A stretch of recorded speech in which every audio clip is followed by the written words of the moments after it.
Hi, everybody. Welcome to UX Untamed. My name is Juliet Fajardo, and I'm super excited to have you here again. About our guests, we have them last year.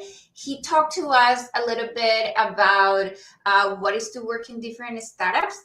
But for this time, we have something different. So I love to always bring previous guests back because we can see what they have been working on and how life has changed pretty much. Ryan is the product designer and Curative, working on delivering COVID-19 testing to masses at the future of healthcare. In addition, he's been the sole designer for various startups in his career. On the side, he's mentoring designers at ADPList. So if you're looking for a mentor, you can talk to Ryan. And helping to build out of alumni.design to connect design students with their alumni in the industry. So let's bring Ryan in. Hey, welcome. Welcome to UX Untamed. Hello, hi, thanks for having me. Hello, everyone. Yeah, super excited. So why don't we start telling people who you are? I'm Ryan. So right now I'm working as a product designer at Curative. We were a COVID-19 testing company, um, and now we are transitioning towards more health care or health insurance, in the US. So, my role is being a product designer, doing web app design, design system, and all that fun stuff. On the side, I'm mentoring on ADPList, just trying to share my knowledge about how to do portfolio, how to interview, how to network. I went through like a year long process to find my job at Curative. So I just feel like it's nice to give back to the community of what I learned from other people. And also I'm helping building out alumi.design, which is also kind of like ATP list in a way, but we are more focused on like design students in design school. We want to connect them with their alumni, so they can talk to people that went through the same, have same background, went through the same experience, and hopefully they will have easier time to transition to uh, being working in the industry. Yeah, thank you so much. And I totally forgot that we did a panel not long ago where we share about our experience to being mentors. So Yeah, I've been talking to you more than a couple of times now in this. yeah. So it's super fun. But talking about fun and something unique, what it is, something about you that is fun, unique. Uh, Something about I don't know if it's fun or not, but I don't eat apples ever.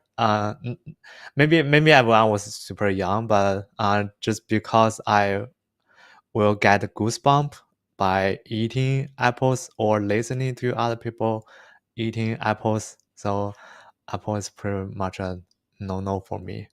Wow, that's super interesting. It's been always like this for you about apples? Yeah. I think so. I have no idea. Yeah. Wow, that's super interesting. I mean, you don't need to eat apples. There's a lot of fruits there Yeah. for you to have.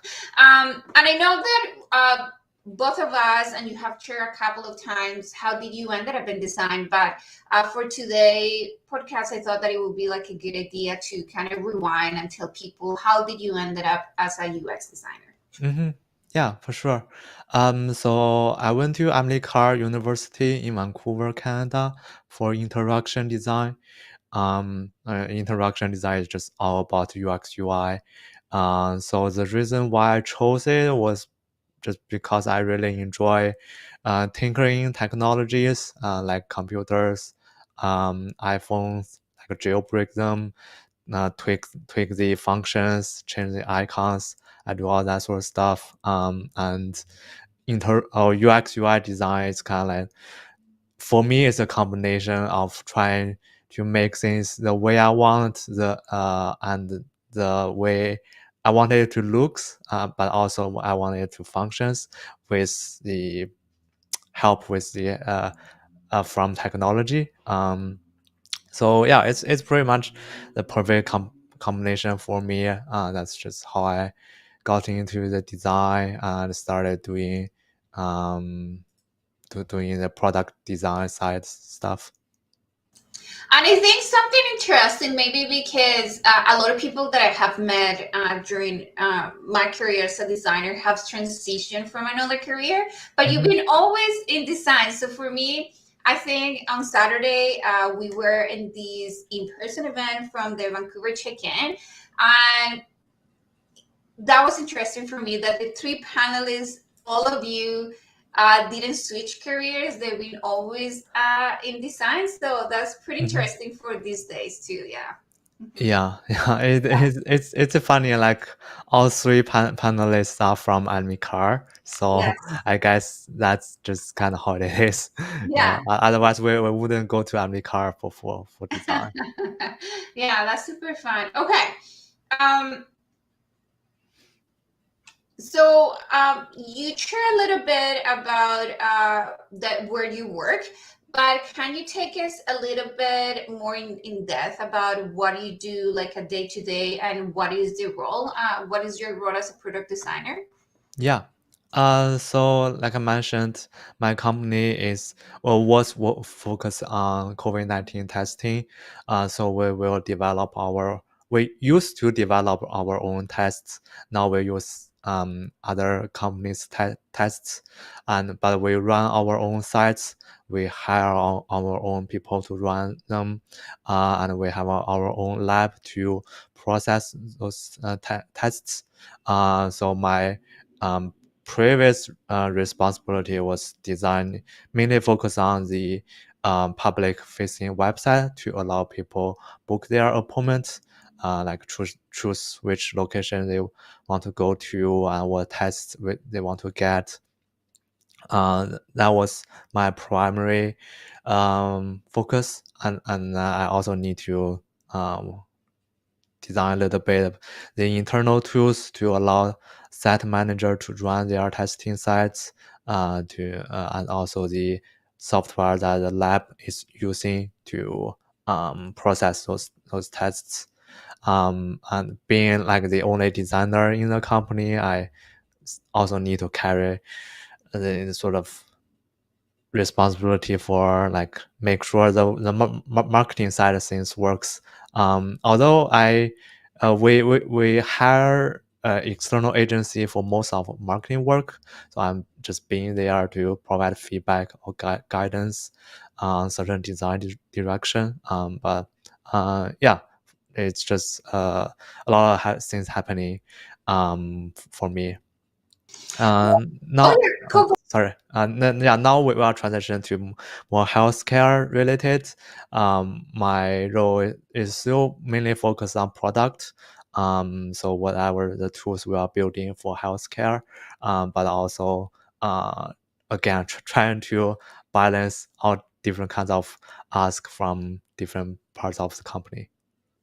Well, and I think what is really interesting about your company, and I think in the time that we are living, is that COVID was still is still around. So I don't know if you can share a little bit of that transition before, like. Did you join this company before COVID and then enter into COVID, and what it is after COVID? So how do all these stages have been for you? Yeah. So I joined my company around September 2020. So that was just pretty much the peak of the COVID or quarantine. Our company was founded to do some other sequencing testing. I forgot what it was, but we transitioned to doing COVID when the pandemic just started.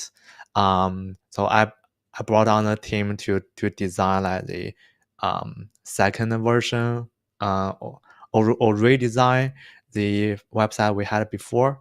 So and it was pretty stressful time for pretty much everyone on the team, because COVID is still happening, and there are so much things we need to build to make sure we can like handle this such huge volume that people need to have tests. Like at one point, we probably yeah, we've done like 10 million or 20 million tests in a year or something. I don't remember the exact number, but it was huge. So yeah, like all of the company are trying to make things work, move really fast. So it was pretty stressful time for design. And being the only designer, it just means I don't get resources, time to do a lot of things I want. And there are many parts of the company over the product I just won't be able to have time to work on those things. And speaking of the transition, yeah, we try to transit from away from COVID testing for a couple of times, but it's just been super hard because we thought COVID is gonna gone after a vaccine, but it always come back, so we have to go back to build more stuff because the policy changed. Uh, so yeah, it's just a lot of the whole process was just like trying to make sure that we don't break some rules, or we build things to make sure we follow the most current policy around different states, different government, all that. um yeah, now we've I would say fully transitioned to healthcare. We still have a small team that works on COVID, but mostly it's just um uh mostly all the COVID work are like in maintenance mode, and we are focused more on the healthcare. But still, we are still function like a startup. Like we don't have time to do a lot of like research, all that, because we need to get this product out of the door so people can start using it, we can get more feedback. So yeah, still even after 2 years we still very much works like a startup. Yeah, I think that's something that I was going to ask you, and that you share is like, oh, and I imagine with the time pressing and making sure that you go live so it can be used for people, and COVID happening, like so many different pressures coming from different places. How do you handle all of that, being the solo designer and making things happen? Like, Mhm. what do you do? Yeah. I think first of all, I had a really good manager that she would just help me to push back a lot of design ask, because we all know that I can't work on every single thing that need to have a design. So yeah, she helped me a lot in terms of pushing back things. And for myself, I just need to learn to let things go, because there are just so many things I want to work on but can't. Yeah, just trying to prioritize things that are most important for what we want to achieve. A lot of time it's just trying to make sure that the thing we are building are compliant with the policy, the new policy, all that. So yeah, I think for me it's just need to get used to the um fact that I just won't get things perfectly. There are we have to release something that are not like in the ideal state, because we just need to get it out of the door. We don't have the lecture to spend time to do all the testing, all the research. Yeah, that's just kind of how our company functions. Yeah, and I think because last time that we have you on UX Untamed, we talk about the life or what it is to work in a startup. So for me now, even though you mentioned it, that where you work right now, it feels like a startup. What are the additional roadblocks compared to startups that um, you were having working in the environment that you're working at this moment? Yeah, I would say just being healthcare an industry that things generally move a lot slower.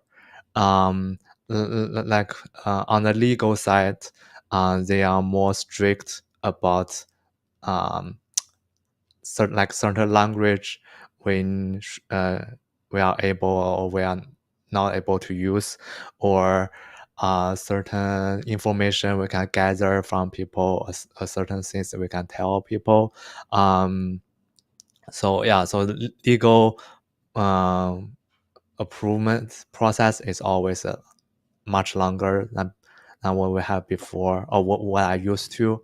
And also just the fact that although our company is trying to move fast, trying to break things, but we also work with different vendors existing in the industry, and they often have like slower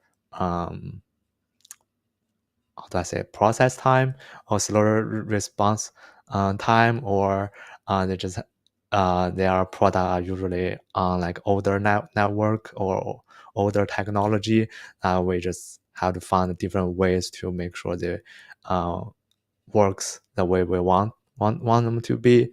Um, yeah, it's just I think it's just constantly I need to constantly remind myself that things are kind of moving slow, but also we want to move fast. So there's just a tension there. We I have to learn to like deal with, which honestly I'm still working on it. Yeah. No, and I think for me, as you know, I work in the government, and sometimes we keep finding that friction between us um, trying to go fast and working agile, but our environment is not agile. So, and that's a great point that you make about the legal side for us, because in the project that I work, we are client facing. Mm-hmm. A lot of things, and there's so many words that we can say, and we need to have so many different things that we need to share with people. So how we can keep a balance of not overloading people or users when they come to use our product, but at the same time we need to share all of these different things. So it takes a long time and process to go to different teams to make sure that we're saying the right thing, and at the same time caring for the user and not overloading, as we know that government websites are really heavy in yes, in different things that they share. Yeah. You know, something that I have, you mentioned things that we can say and cannot say. Do you do all the writing and the content, or do you have someone that does for you the writing? Um, we don't have a specific one person that does the writing. It's usually like PMs will provide their idea. I'm going to provide my idea if there's no copy when I working on the design. And usually user researcher we have on the team are gonna work on a lot of the copies. So it's kind of like different people will bring their different opinion to the table. And on the marketing side, it's usually um, marketing people gonna um, focus on the marketing copy, and product people focus on product copy, and we try to make sure our language are aligned, all that. Yeah, it's still I I'm I wish we can have a copywriter of some sort in the future, since we're gonna have so many products. It's gonna be helpful to have someone just solely working on the copy writing and on the language as well, style guide for the language as well. Oh yeah, no, for sure. I mean, we have people that help us with this. English is my second language. Can't even sometimes even speak Spanish properly, and now I have to speak English or write English. That is even harder. So I think for us that definitely has been a great help to have that people that come and we give them the idea of what we want and they write everything for us. As it has to do with a lot of with the legal part too. But okay, Yeah. makes sense. What I find pretty cool about how you work too is that the whole team kind of help you to build what you want to say. That is like a team effort to for the writing. That is pretty cool. Yeah. Yeah. Okay. So, and I imagine that because both of us do mentorship in ADPList. And I have heard a lot of people that have switching careers, and a lot of them, and quite a bit of them, come from the healthcare, like nurses or like therapists or whatever. And for me, it's always interesting to find companies like yours where this kind of experience that you have in the past as a nurse or whatever in the healthcare could be like a great strength to come into a company like yours.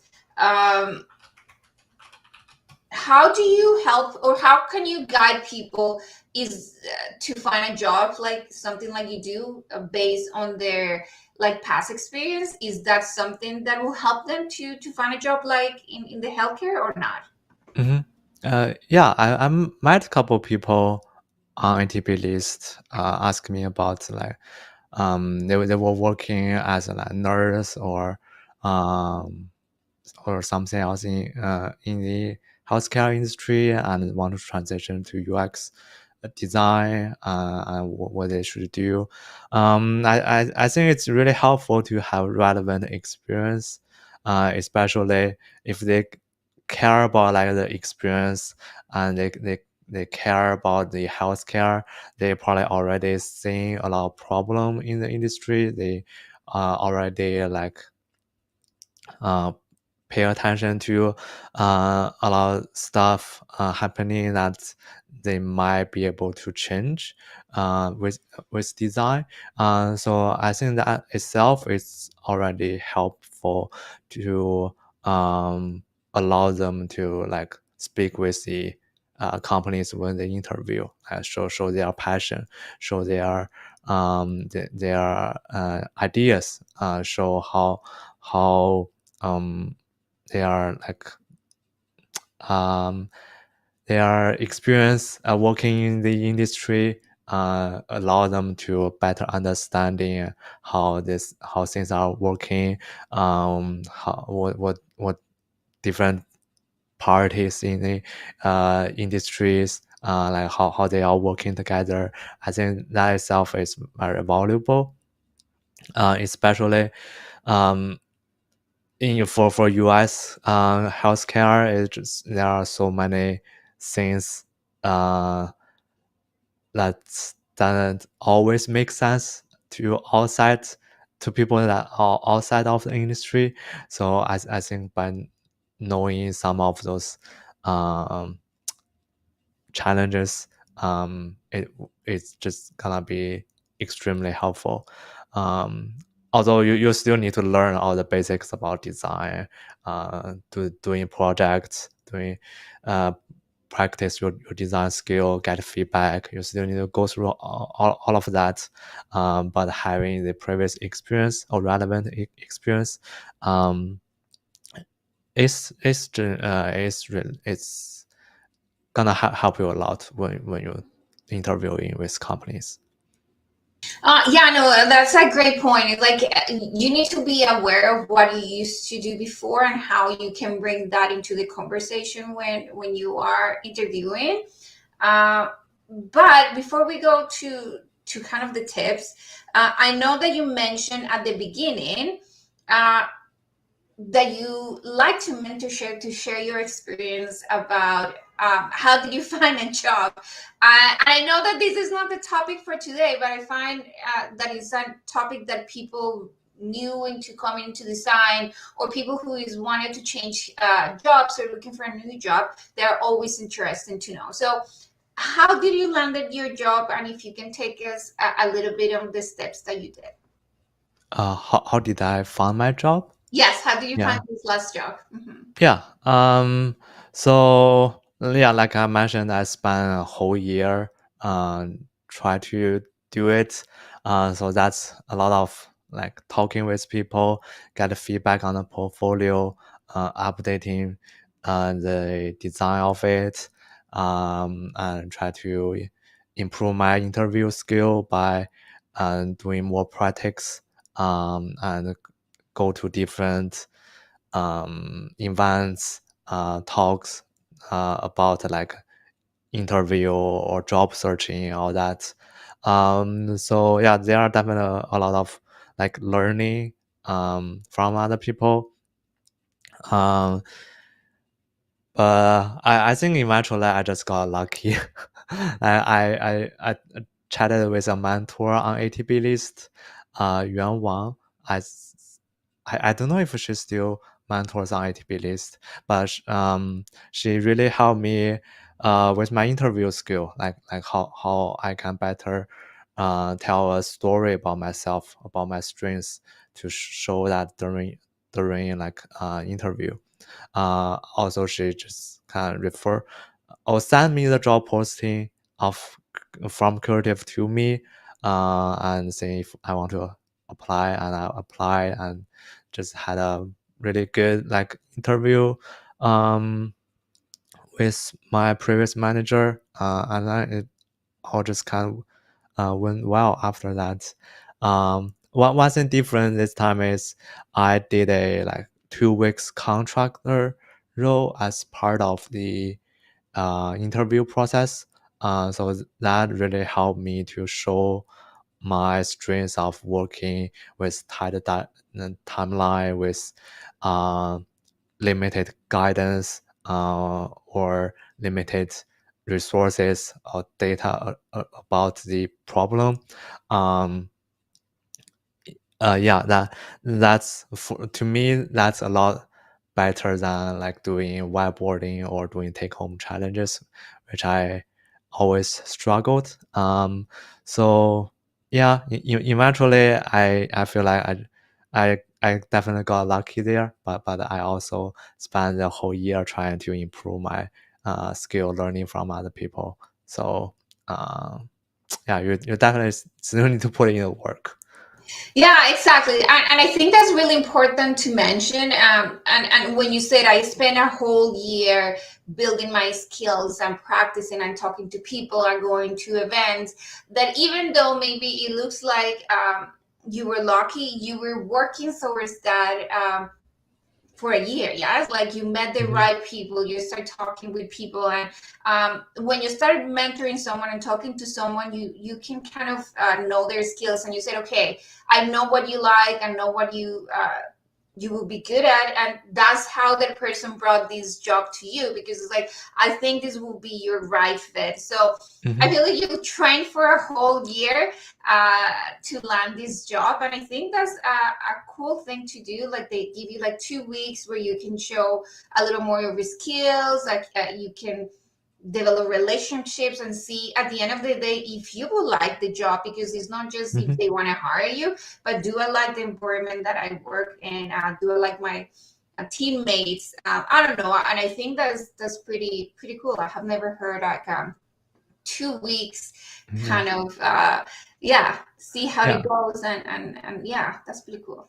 Yeah, it's definitely uncommon for sure, and it's also big ask for from both sides, like from the candidates and the company. Like they have to figure out their um the logistic around bringing people in just for 2 weeks for a project, and they need to pay the candidates, and the candidates have to put in the hours into that.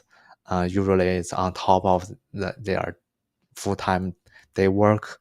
So yeah, it's like when we started hiring another designer this year, uh, we thought about doing this contract work again, but then it's just really hard for both sides to make sure it works well. So then this time we just focus more on doing portfolio review, on doing like um interviews, just in general, just ask questions.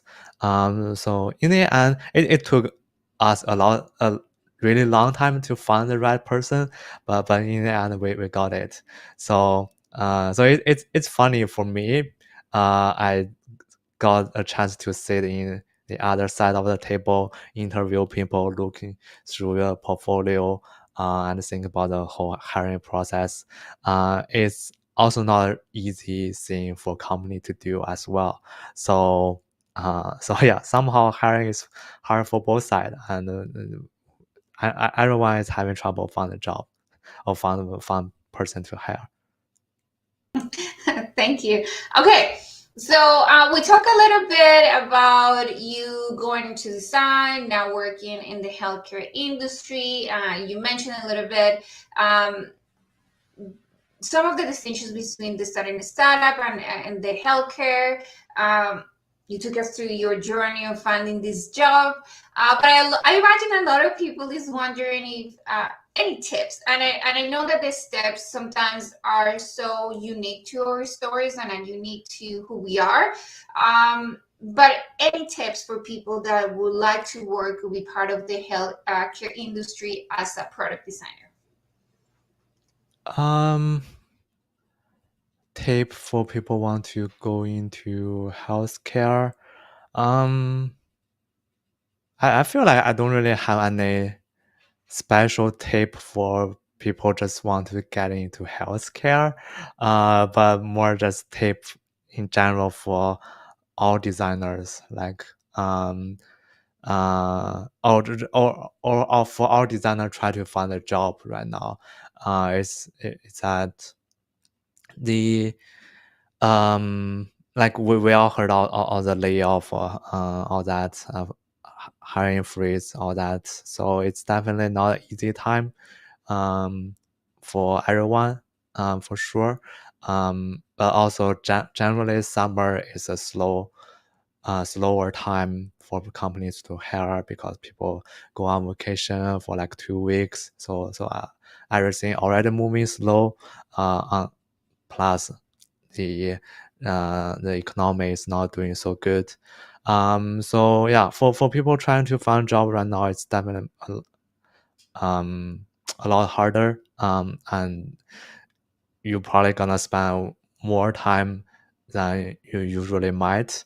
So just take your time. Don't worry too much about the outside factor, but like how the economy goes, how like company doing well or not.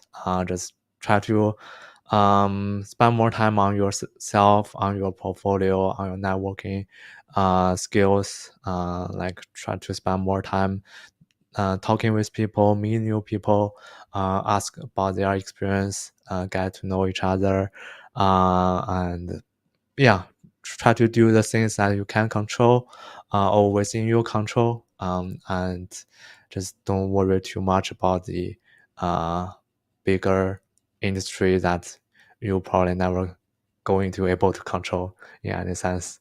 Yeah.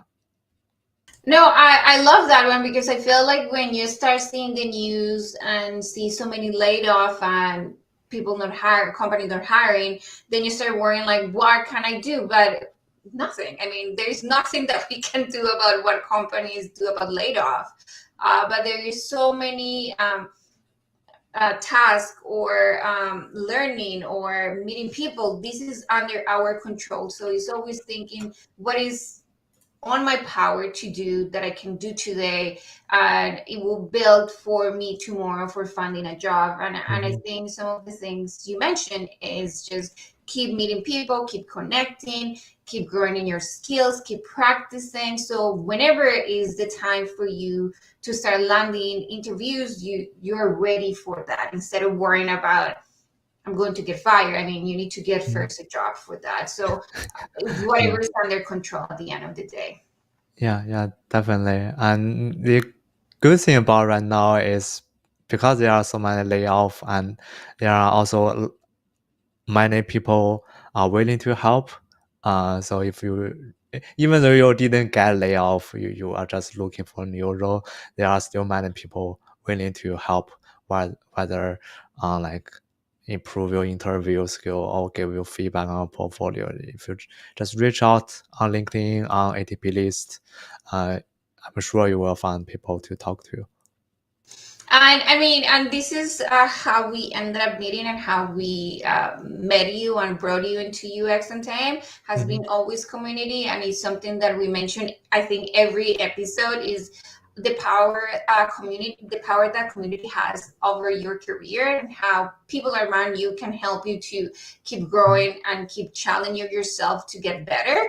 And again, yeah, like I said at the beginning, last Saturday here in Vancouver, we have an in-person event when we have panelists and we met a lot of people. I think that I was not expecting this many people.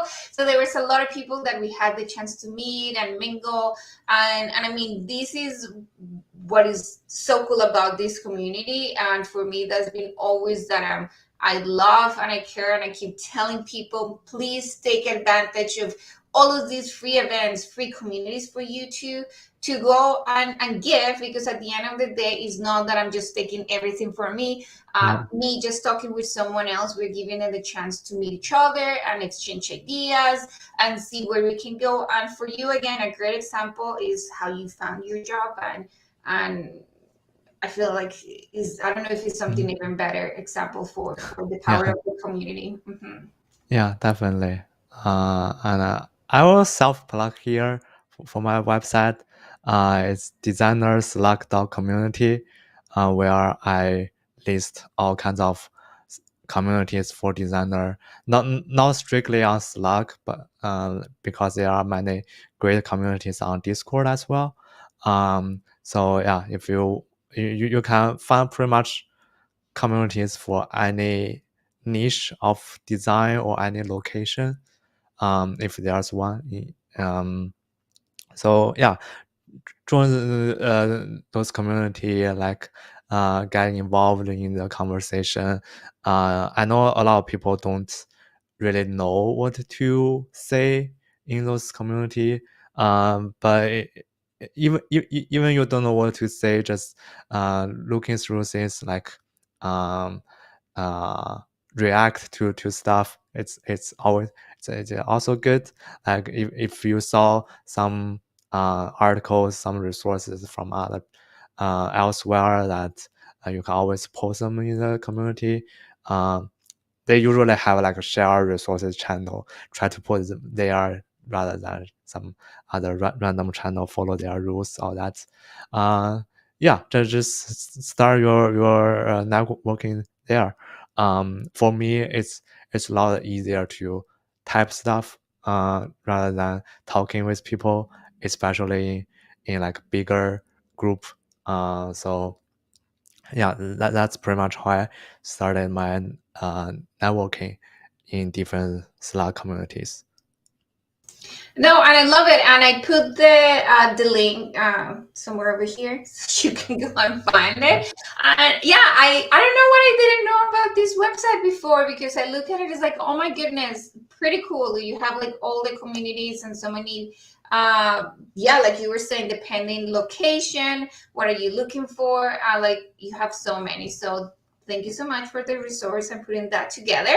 I think this is it from us from the for us meeting today. But thank you again for sharing about you, your career. And most likely, I will have you next year. I think you can be one of those guests that comes every year and tell us something new. So thank you so much. Yeah, sure, I'm happy to. I will for sure have new things to share next year. Yeah, for sure. And for people that is watching us or listening to us, do not forget to subscribe and follow us so you don't miss people like Ryan. So we kept just sharing our knowledge and just empower each other in this career of design. So thank you so much, everybody. Have a great day. Thank Bye. you, everyone. Thank you for having me.